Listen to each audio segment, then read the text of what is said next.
சப்நெட்டுனாலே ஒரு விபிசி நெட்வொர்க்கில் இருக்கிற ஒரு சின்ன நெட்வொர்க்குன்னு தான் தெரியும்.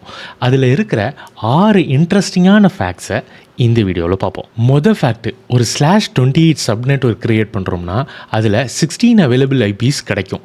ஆனால் ஏடபிள்யூஎஸில் அப்படி கிடைக்காது. இப்போ பார்த்தீங்கன்னா /28 நெட்வொர்க்குக்கு வெறும் 11 ஐபிஸ் தான் கிடச்சிருக்கு. எதுனாலனா 5 ஐபிஸை நம்ம ரிசர்வ் பண்ணுவோம்.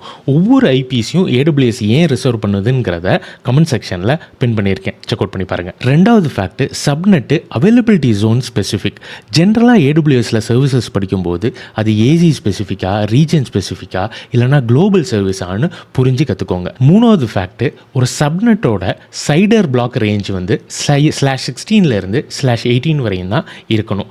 நாலாவது ஃபேக்ட்டு, ஜென்ரலாக ஒரு சப்நெட்டு ஒரே ஒரு ரவுட் டேபிளோட தான் அட்டாச் ஆகிருக்கும். அஞ்சாவது, ஒரு விபிசிக்குள்ளே ஜென்ரலாக 200 சப்நெட்டு தான் க்ரியேட் பண்ண முடியும். அது ரீஜன் பை ரீஜன் கொஞ்சம் மாறலாம். கடைசியாக ஆறாவது, ஒரு சப்நெட்டை ப்ரொடெக்ட் பண்ணுறதுக்கு ஸ்டேட்லெஸ் ஃபயர்வாலான NACL யூஸ் பண்ணுவோம். இந்த மாதிரி காம்போனன்ட்ஸை டீப்பராக கற்றுக்க நிறைய கண்டென்ட்ஸ் என்னோடய ப்ராட்காஸ்ட் சேனலில் போஸ்ட் பண்ணுவேன்.